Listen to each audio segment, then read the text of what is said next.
함께 기도하실 때 회중을 대표해서 우리 신동선 권사님께서 기도하시겠습니다. 사랑과 은혜가 풍성하신 하나님 아버지, 푸른 눈이 짙어가는 5월의 아름다운 계절 속에서도 변함없이 저희들과 함께 하시는 주님의 은혜에 감사드립니다. 아멘. 오늘 이 수요 예배 자리로 저희를 부르시고 하나님의 임재 가운데 거하게 하신 놀라운 은혜에 감사드립니다. 아멘. 주님, 지나온 한 주를 돌아보면 지친 일상 속에서 주님의 뜻을 망각하며 말씀에서 멀어진 저희의 모습을 고백합니다. 부족하고 연약한 저희의 삶을 불쌍히 여겨주시고 예수 그리스도의 보혈로 다시 정결케 하여 주옵소서. 아멘. 말씀과 기도의 찬양 가운데 영적으로 깨어있는 저희가 되게 하옵소서. 아멘. 주님, 이 시간 사랑하는 김성모 형제를 위하여 기도합니다. 머리에서 발끝까지 주님의 손길로 치유하여 주옵소서. 아멘. 속히 정상으로 돌아오게 하옵소서. 아멘. 그러므로 하나님만 바라보며 하나님을 잘 섬기는 아들이 되게 하옵소서. 아멘. 간증할 수 있는 도구로 사용하게 하옵소서. 아버지. 나라와 민족을 위하여 기도합니다. 아버지. 이 나라를 이끌어나가는 정치 지도자들 기억하여 주시길 원합니다. 저들에게 나라와 민족을 사랑할 수 있는 마음을 주시고 개인적인 사정과 사고방식으로 버리게 하시고 나라와 민족을 위하여 일하게 하소서. 현재 일이 먼 훗날에 역사 속에 평가받게 됨을 깨닫게 하시고 하나님과 국민을 지켜보고 있음을 알게 하옵소서. 아버지. 그리하여 하나님의 뜻과 영광이 이 나라에 펼쳐지게 하옵소서. 자유민주주의 국가가 흔들리지 않고 계속되게 하여 주옵소서. 나라 경제가 너무나도 힘든 가운데 있습니다. 속히 회복시켜 주옵소서. 이 시간 말씀 전하시는 목사님의 성령의 능력을 더 입혀주셔서 그 입술을 통해 주님의 진리가 선포되게 하시고 모든 성도들이 마음이 열려 그 말씀을 믿음으로 받게 하여 주옵소서. 아멘. 모든 말씀 우리를 지에서 구원하신 예수 그리스도의 이름으로 기도드리옵나이다. 아멘.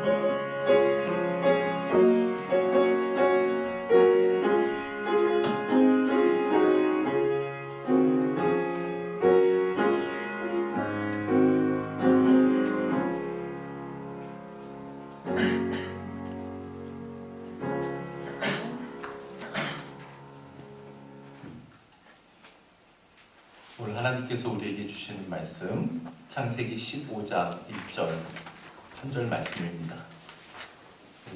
힘있게 한번 읽어볼까요? 시작.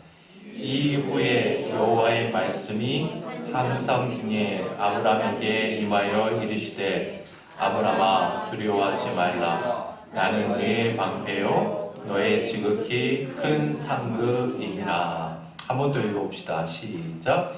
이후에 여호와의 말씀이 환상 중에 아브라함에게 임하여 이르시되 아브라함아 두려워하지 말라. 나는 네 방패요 너의 지극히 큰 상급이니라. 아멘. 자, 여기 보면 하나님께서 환상 중에 아브라함에게 말씀하셨는데 제일 먼저 하신 말씀이 뭐예요?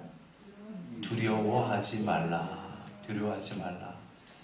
여러분, 성경을 보면 하나님께서 아브라함에게만 두려워하지 말라고 말씀하신 건 아니죠.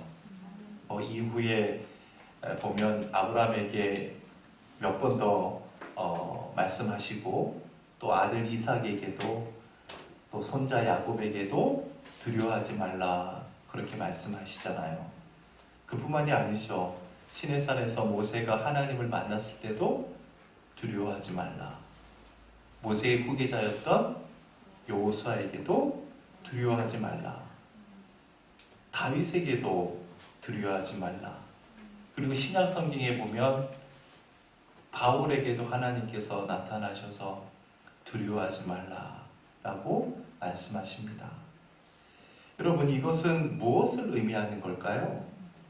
하나님은 본래 어떤 분이세요? 두려운 분이세요.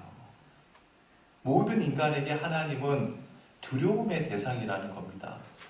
왜 그렇죠? 왜 그렇죠? 하나님은 거룩하신 분이잖아요. 완전하신 분이세요. 그 완전하고 거룩하신 하나님 앞에서는 티끌만한 죄도 용인되지 않는 겁니다. 그래서 죄인된 인간은 하나님을 두려워할 수밖에 없는 거예요. 그러기에 하나님의 존재를 아는 사람은 모두가 하나님의 존전에서 두려움에 떨 수밖에 없는 것이죠. 그런데 모두가 두려움의 대상으로 느끼는 하나님이심에도 불구하고 당신께서 택하신 사람에게는 두려움의 대상으로만 임하시지 않는다는 것입니다. 그래서 말씀하시는 거예요. 두려워하지 말라. 그리고 당신이 택하신 당신의 백성에게는 사랑과 긍휼로 임하십니다. 아브라함에게도 마찬가지예요. 하나님께서 사랑과 긍휼로 임하시면서 아브라함아 두려워하지 말라 이렇게 말씀하세요. 아브라함이 잘났기 때문인가요? 아브라함이 위대했기 때문에 두려움의 대상이신 하나님께서 유독 아브라함에게만 사랑과 긍휼로 임하시는 겁니까? 그렇지 않아요. 그것은 하나님의 일방적인 은혜입니다. 거기에 있는 이유가 있을 수 없어요. 하나님께서 당신의 절대 주권 속에서 일방적인 은혜를 베푸심으로 아브라함에게 사랑과 긍휼로 임해 주시는 것입니다.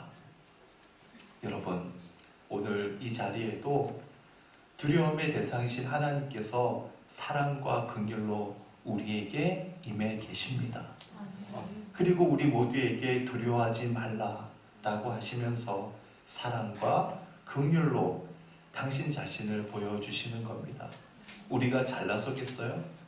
우리가 위대해서 아니라는 거 잘 알잖아요. 그것은 그분의 우리를 향한 일방적인 은혜입니다. 우리를 향한 그 불가항력적인 하나님의 은총이라는 거예요.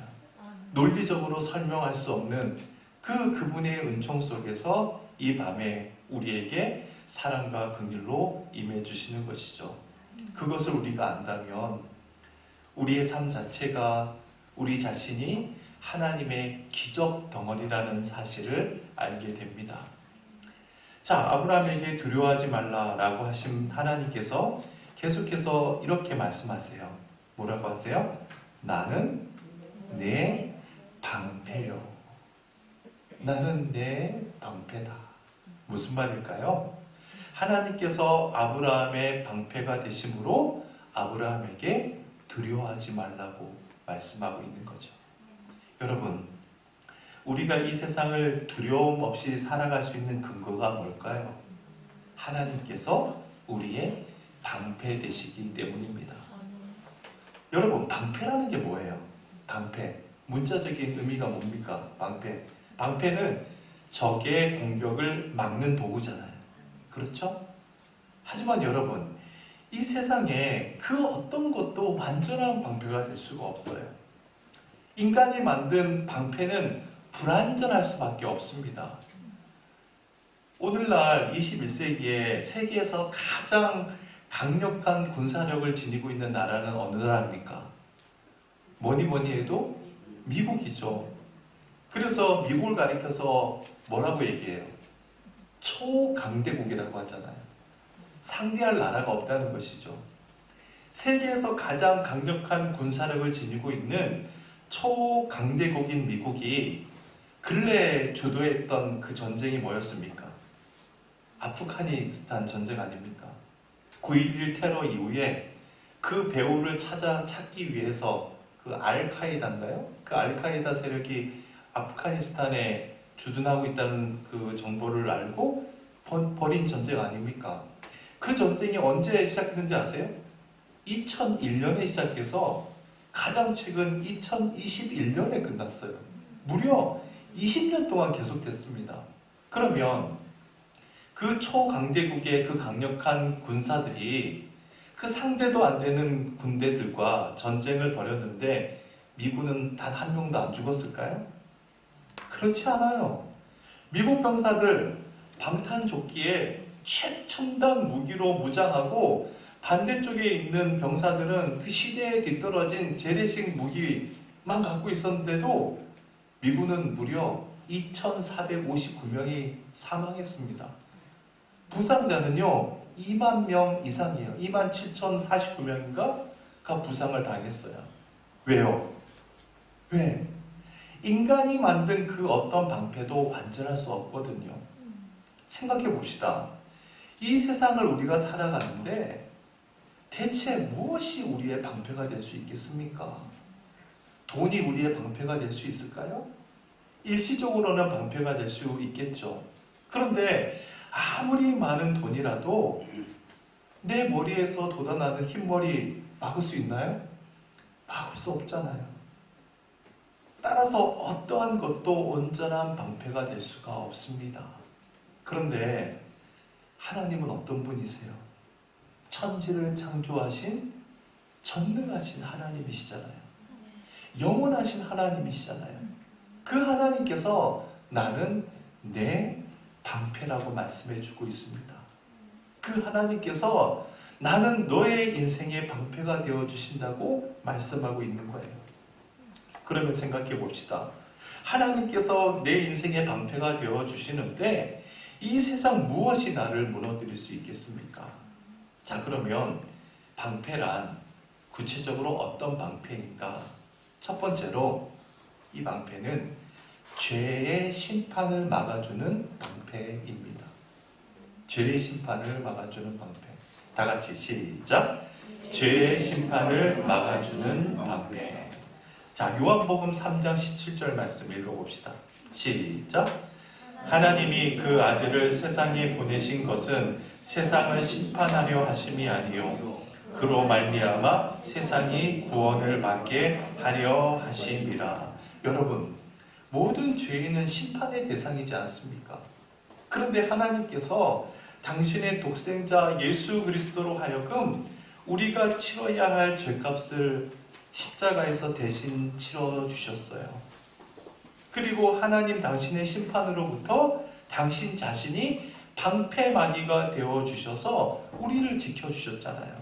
따라서 예수 그리스도 안에서 부르심을 받은 우리에게는 죄의 심판, 멸망의 심판은 없는 것이죠.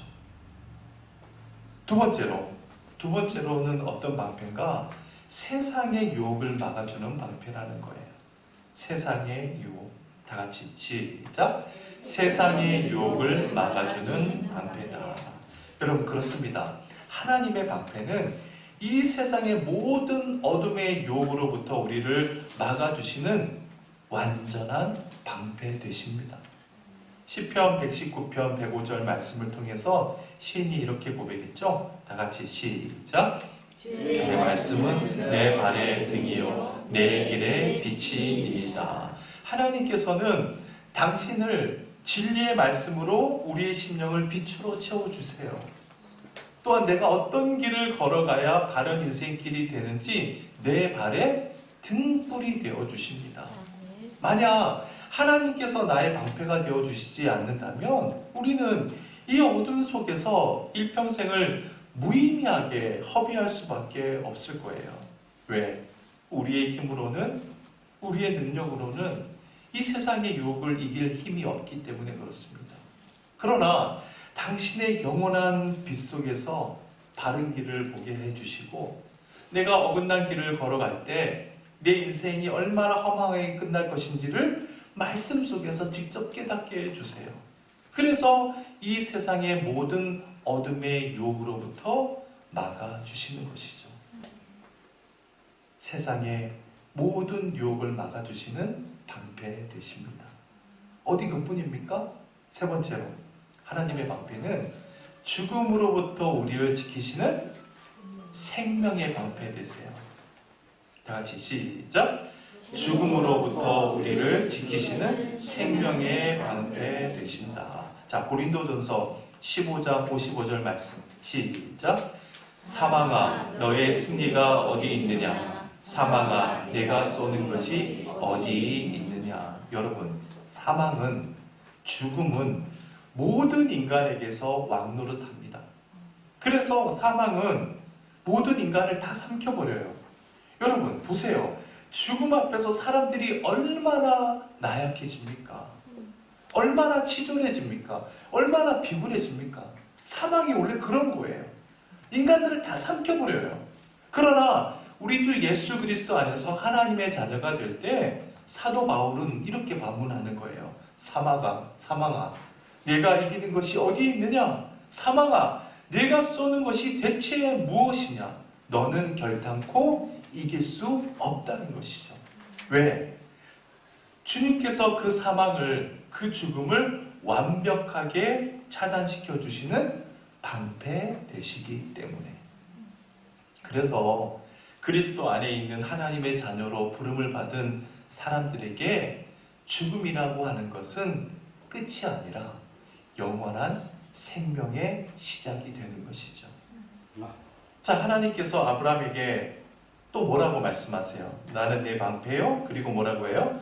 너의 지극히 큰 상급이라. 그냥 상급이 아니에요. 큰 상급도 아니에요. 뭐라고 해요? 지극히 큰 상급이다. 여기서 우리말 상급이라고 하는 말은 히브리 말로 카사르라고 하는데, 적어보세요. 상이라는 뜻도 있는데 카사르는 대가라는 뜻도 있어요. 어떤 뜻도 있다고요?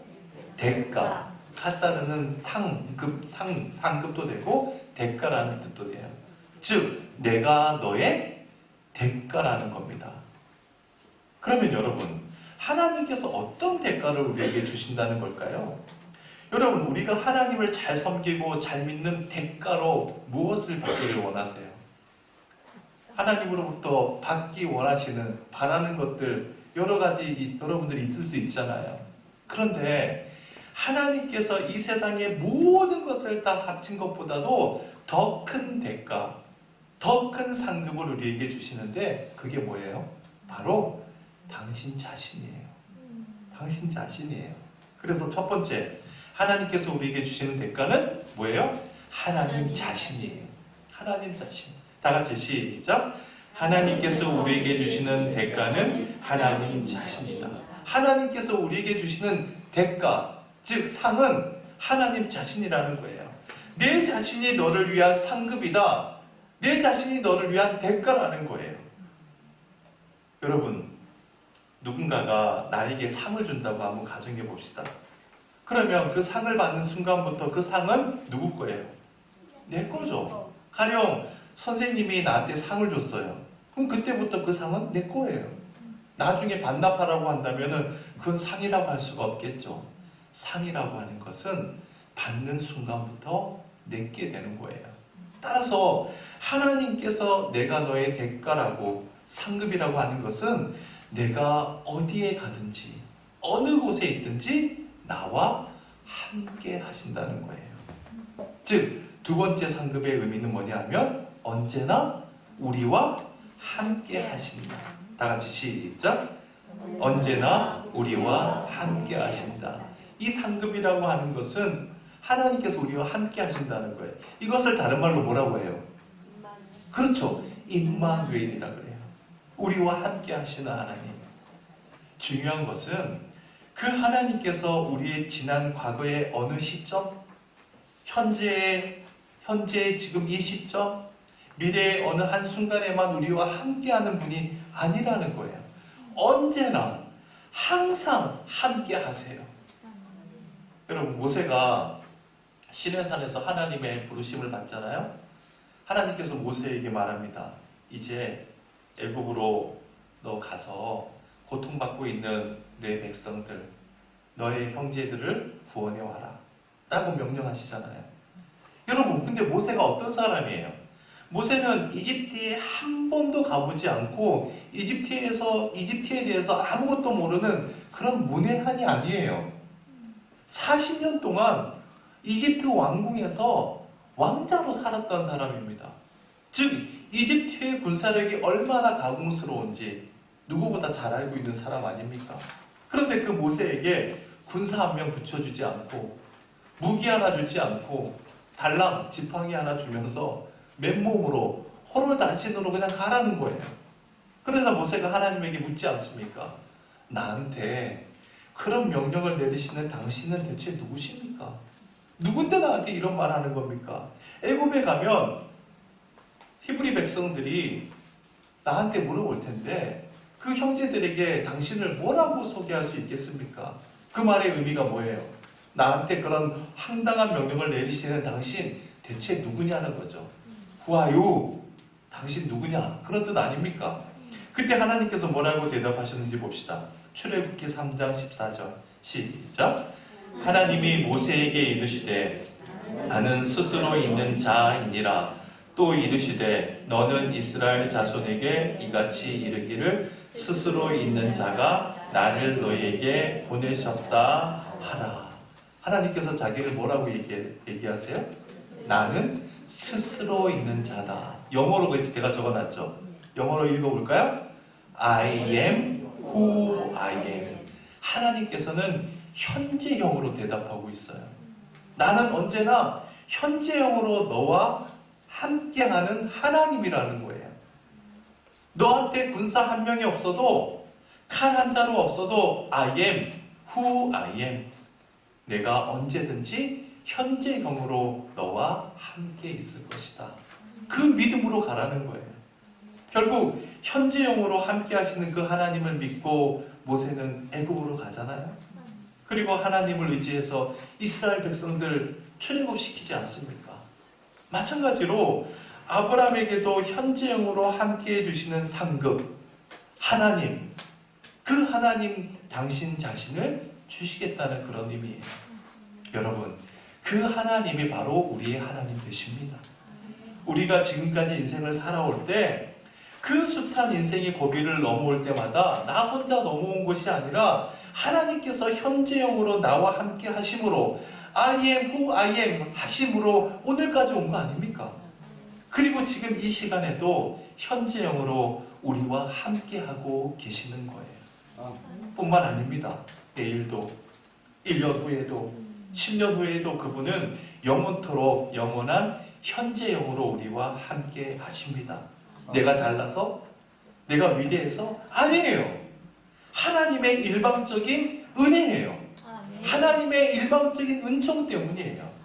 자, 그러면 하나님께서 아브라함에게 오늘 본문 15장 1절을 통해서 아브라함아, 내가 너의 방패가 되고 지극히 큰 상급이 되겠다. 이런 말씀을 처음 하셨나요? 지금 처음 하시는 거예요? 15장에 와서? 그렇지 않아요. 하나님께서 아브라함을 처음 부르실 때 이 약속의 말씀을 주셨습니다. 하나님께서 하란에 살고 있던 아브라함을 불러내실 때 아브라함에게 뭐라고 약속하면서 언약을 맺습니까? 창세기 12장 2절 3절 말씀 함께 읽어봅시다. 12장 2절 3절 뒷장에 있을 거예요. 시작. 내가 너로 큰 민족을 이루고 내게 복을 주어 내 이름을 창대하게 하리니 너는 복이 될지라. 너를 축복하는 자에게는 내가 저주하리니 땅의 모든 족속이 너로 말미암아 복을 얻을 것이라 하신지라. 여러분, 하나님께서 아브라함을 부르실 때 최초로 말씀하신 이 창세기 12장 2절 3절 이 긴 구절을 딱 한마디로 요약하면 뭐예요? 내가 너의 방패와 상급이 되어줄게. 이 말 아니에요? 너를 저주하는 자가 있어? 내가 저주할 거야. 바꿔 말하면 누구도 너를 저주 못하게 내가 막아줄 거야. 그 말 아닙니까? 너를 큰 민족으로 이루어줄 거야. 네 이름을 창대하게 해줄 거야. 너를 복 자체가 되게 해줄 거야. 너 상급을 준다는 말 아닙니까? 어떻게 박복의 대명사였던, 조롱의 대명사였던 아브라함이 그런 삶을 살 수 있을까요? 하나님께서 언제나 현재형으로 함께 계시면서 방패와 상급이 되어주시기 때문이죠. 그러면 보세요. 하나님께서 이처럼 아브라함을 부르실 때 이미 너의 방패와 상급이 되신다고 약속하셨는데 왜 또 새삼스럽게 창세기 15장 1절에 와서 그 말씀을 다시 한번 되풀이하면서 하고 있을까요? 자, 15장 1절을 다시 보십시다. 15장 1절 말씀 시작. 이후에 여호와의 말씀이 환상 중에 아브라함에게 임하여 이르시되 아브라함아 두려워하지 말라. 나는 내 방패요 너의 지극히 큰 상급이니라. 자, 하나님의 그 말씀을 아브라함이 언제 들었어요? 첫 단어가 뭐예요? 이후에 들었다는 거예요. 내 방패요 너의 지극히 큰 상급이니라, 이 말을 이후에 들었다는 거예요. 그러면 이후라고 하는 것은 그 이전의 시간, 사건과 그 이후의 내용이 밀접한 관계가 있다는 말이잖아요. 바로 이전에 무슨 일이 있었죠? 우리 지난 시간에 뭘만 나눴습니까? 지난 시간, 지지난 시간 2주 동안 나눴던 말씀. 롯이 쾌락의 도시 소돔에 갔다가 인생의 폭풍을 만났잖아요. 가나안 땅 북쪽에 있는 4개의 연합군과 남쪽에 위치한 5개 나라 연합군이 염의 언저리에서 시딘 골짜기라는 곳에서 전쟁을 벌이잖아요. 그 전쟁에서 북쪽 연합군이 승리를 했죠. 북쪽 연합군의 우두머리라고 할 수 있는 그돌라오멜은 전쟁에서 획득한 전리품과 모든 백성들을 포로로 다 끌고 갑니다. 그 전쟁 포로 중에 누가 있어요? 소돔에 살던 롯과 그의 권속들도 있었어요. 그런데 롯이 잡혀갔다는 소식을 아브라함이 들었어요. 그러자 마므레에 거하고 있던 동맹군들과 자신의 권속 318명을 데리고 쫓아가잖아요. 그리고 모든 전리품들 다 되찾고 롯도 구출해냅니다. 그리고 돌아오는 길에 지극히 높으신 하나님의 제사장이 누구를 만나죠? 멜기세덱을 만나죠. 멜기세덱에게 뭘 바쳐요? 11조를 바칩니다. 11조를 바친 이유가 뭐예요? 아브라함 자신은 미약하지만, 연약하지만 하나님께서 함께 해주심으로, 하나님께서 이 전쟁을 주관해 주심으로 승리케 해주셨다는 그 믿음으로 고백하는 행위라고 했죠. 그래서 10분의 1을 멜기세덱에게 흔쾌히 바친 거예요. 그리고 소돔 왕을 만났습니다. 소돔 왕은 인심 쓰는 척 하면서 전리품은 모두 아브라함 당신이 다 가지고 가고, 포로로 끌려갔던 소돔 주민들은 돌려 보내줄 것을 요청하죠. 하지만 아브라함은 전리품 중에 실 한 오락이라도, 들매끈, 신발끈 한 가닥도 갖지 않겠다라고 분명하게 말합니다. 그러나 나와 함께 전쟁에 참여했던 사람들에게는 그 고생하고 수고한 대가를 다 갖게끔 해주죠. 여러분, 아브라함이 이런 결정을 내릴 수 있었던 이유가 뭐예요? 세상의 물질보다 하나님의 영광을, 하나님의 명예를 더 중요시하는 사람이었기 때문이죠. 자신이 그 물질을 가지면 행여라도 자기에게 복 주시는 하나님의 이름이 더럽혀질까봐, 하나님의 영광이 가리워질까봐 세상의 물질에 대해서는 추호도 미련 갖지 않는 사람이었습니다. 한마디로 말해서 아브라함은 세상의 것보다 하나님을 더 중요시하고 하나님의 나라와 그 의를 먼저 구하는 사람이었습니다. 바로 그 이후였죠. 그렇게 신앙의 자리를 굳건히 지키고 있던 아브라함에게 하나님께서 오늘 이 말씀을 주시는 겁니다. 아브라함이 그처럼 하나님을 온전하게 섬기는 삶을 살아갈 때 하나님께서 방패와 상급이 되어주신다는 그 사실을 재확인시켜주고 있는 것이죠. 이때뿐만이 아닙니다. 창세기 13장 14절을 보세요. 창세기 13장 14절을 보면 어떻게 시작해요?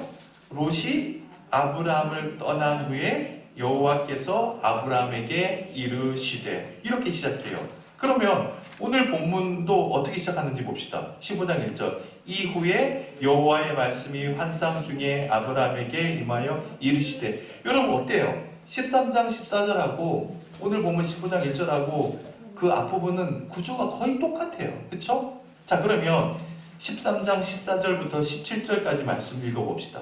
창세기 13장 14절로 17절 시작. 롯이 아브람을 떠난 후에 아브람에게 이르시되 너는 눈을 들어 너 있는 곳에서 북쪽과 남쪽 그리고 동쪽과 서쪽을 바라보라. 보이는 땅을 내가 너와 네 자손에게 주리니 영원히 이르리라. 내가 내 자손이 땅에 티끌 같게 하리니 사람이 양 땅에 티끌을 능히 셀 수 있을진데 내 자손도 세리라. 너는 일어나 그 땅을 종과 횡으로 두루 다녀보라. 내가 그것을 내게 주리라. 자, 하나님께서 아브라함에게 말씀하시기를 너 눈에 보이는 이 땅 다 줄게. 종과 횡으로 내 발바닥이 닿는 땅, 그 땅 내가 다 줄게. 이게 무슨 말이에요? 아무리 그 땅에 원주민이 있고 그들의 도전과 위협이 크다 할지라도 내가 이 땅을 반드시 너에게 주겠다. 다르게 표현하면 뭐예요? 오늘 본문에 나오는 그 말하고 똑같죠. 내가 내 방패가 되어줄게. 내가 너의 상급이 되어줄게. 그 말 아닙니까? 그러니까 보세요. 창세기 12장 2절로 3절 그리고 13장 14절로 17절이 다른 식으로 표현한 겁니다. 그 핵심은 뭐예요?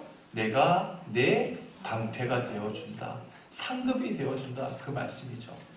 중요한 것은 이 말씀을 언제 하셨다는 거예요. 13장 14절에 보면 롯이 아브람을 떠난 후에. 그 전의 이야기 우리 다 알고 있죠. 아브라함의 가축과 롯의 가축이 많아져서 두 본속이 한 장소에 더 이상 살 수 없게 되었잖아요. 분명히 그 땅은 하나님께서 아브라함에게 언약으로 주신 그 땅임에도 불구하고 아브라함은 선택권을 누구에게 줘요? 롯에게 다 주잖아요. 바로 그것이 하나님의 뜻이라고 믿었기 때문에 하나님의 뜻대로 행했을 때 하나님께서 방패와 상급이 되심을 확인하게 된 것이죠. 14장에서도 마찬가지예요. 하나님의 나라와 그의 의를 구했을 때 하나님께서 방패와 상급이 되어주신다고 또 확인해 주신 거예요. 여러분, 아브라함에게 방패와 상급 되신 하나님이 바로 우리의 하나님 되십니다. 저와 여러분에게도 하나님은 방패와 상급이 되어주세요. 그러면 우리가 어떻게 그것을 확인할 수 있을까요? 그것은 간단해요. 하나님의 나라와 의를 먼저 구하면 내 삶 속에서 시시각각 그분이 나의 방패와 상급 되심이 보이지 않을 수 없는 것이죠. 그렇다면 하나님의 나라와 의를 구한다는 것은 무엇을 의미할까요? 쉽게 말씀드리면 하나님에 대해서 깨어있는 겁니다. 내 삶 속에 언제나 하나님을 먼저 의식하는 거예요.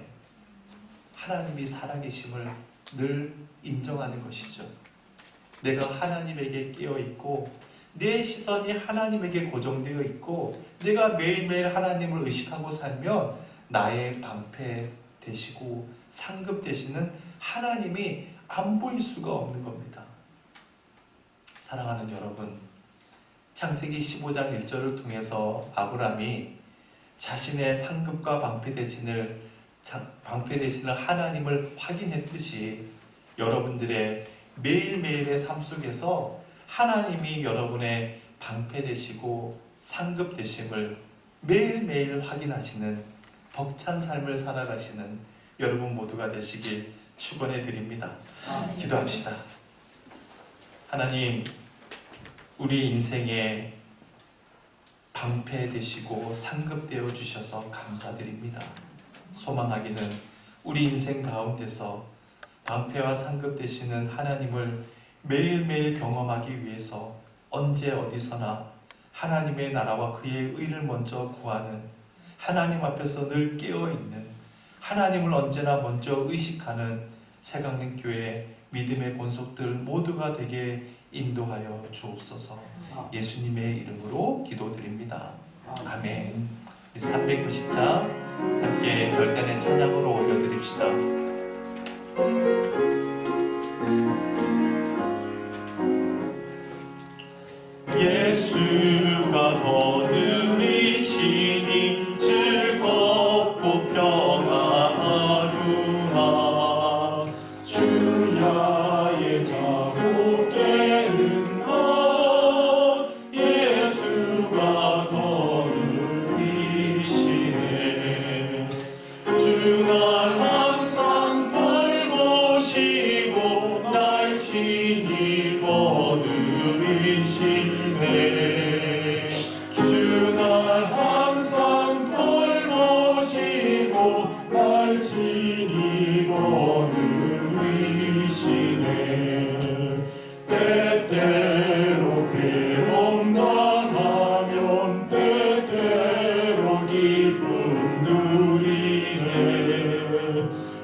기도하는 시간을 좀 잠깐 갖겠습니다. 우리 성모 형제 위해서 좀 기도했으면 좋겠는데, 지난주 화요일 날 이제 여기 아산병원에서 퇴원해서 좀 수원에 있는 재활병원으로 가서 열심히 지금 재활을 잘 하고 있었는데, 한 4, 5일 전부터 이 호흡 여기 목에 이제 이 튜브 이쪽이 뭐가 좀 이상이 생겼는지 호흡하는 게 굉장히 좀 힘들어했나 봐요. 그래서 제대로 먹지도 못하고 또 재활도 제대로 못하고, 그래서 제가 엊그저께 전화 받기는 굉장히 좀 안 좋은 상황인 것 같아서 다른 응급실로 가야 되나 싶다고 했는데, 제가 오늘 예배드리기 바로 직전에 또 전화 통화하기는 그래도 어제보다는 많이 좋아졌다고 하더라고요. 그래서 내일 또 이제 좀 치료를 하려고 합니다. 그래서 이 목관을 다시 좀 교체를 하려고 하는가 봐요. 네. 우리 성모 형제 위해서 기도합시다. 저희 약해져 있는 그 부분들이 좀 아물어지고 빨리 회복될 수 있도록, 그리고 우리 또 간호하는 그리고 간병으로 애쓰는 우리 최인정 원사님이 하나님께서 친히 방패되어 주시고 상급되어 주심을 믿고 협력해서 하나님의 선을 이루어가는 그런 과정이 되었으면 좋겠습니다. 우리 함께 성모 형제를 위해서 함께 기도했으면 좋겠습니다. 기도하십시다. 하나님, 시간 우리가 합심으로 지금 치료 중에 있는 우리 성모 형제를 위해서 기도합시다. 하나님께서 성모 형제를 붙잡아 주시옵소서. 하나님, 약해져 있는 부분들 많이 강해질 수 있도록 하나님께서 능력을 주시고 하나님의 놀라운 은혜 가운데 함께하여 주셔서 하나님 정말 귀한 은혜 가운데 빨리 재활할 수 있도록 하나님께서 인도하여 주시고 하나님 놀라운 은혜 가운데 인도하여 주시옵소서. 주님께서 우리 성모 형제를 돌보시고 친히 이끌어 가시는 줄 믿습니다. 하나님, 이러한 치료 과정 중에서 힘들고 어렵고 절망스러운 상황들이 생길지라도 하나님께서 늘 함께 하시면서 예수님께서 그를 거느리시고 인도해 주심을 믿고 하나님의 은혜를 경험할 수 있도록 인도하여 주시옵소서. 하나님께서 특별히 우리 성령님과 함께 성령님을 붙들고 있는 줄 믿습니다. 하나님, 이 모든 치료의 과정이 하나님의 돌보시고 하나님의 은혜하시고 하나님의 은혜의 공로가 되시는 줄 믿습니다. 하나님, 이 모든 과정 속에서 하나님의 나라와 의를 구하는 하나님의 공로가 되시도록 인도하여 주시옵소서.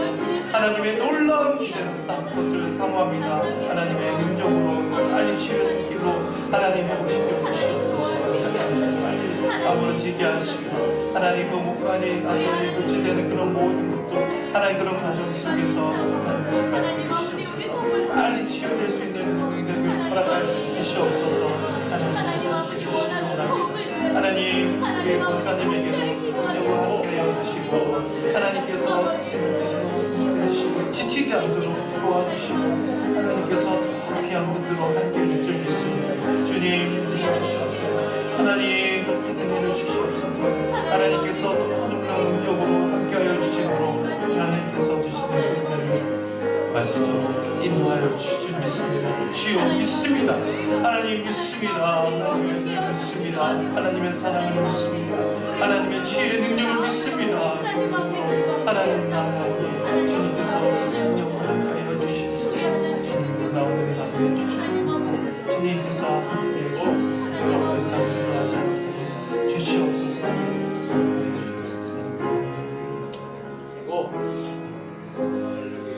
주님이 기도하겠습니다. 하늘에 계신 우리 아버지여, 이름이 거룩히 여김을 받으시오며 나라의 임하옵시며 뜻이 하늘에서 이룬 것 같이 땅에서도 이루어지이다. 오늘날 우리에게 일용할 양식을 주옵시고 우리가 우리에게 죄 지은 자를 사하여 준 것 같이 우리 죄를 사하여 주옵시고 우리를 시험에 들게 하지 마옵시고 다만 악에서 구하옵소서. 에게 나라와 권세와 영광이 아버지께 영원히 있사옵나이다. 아멘.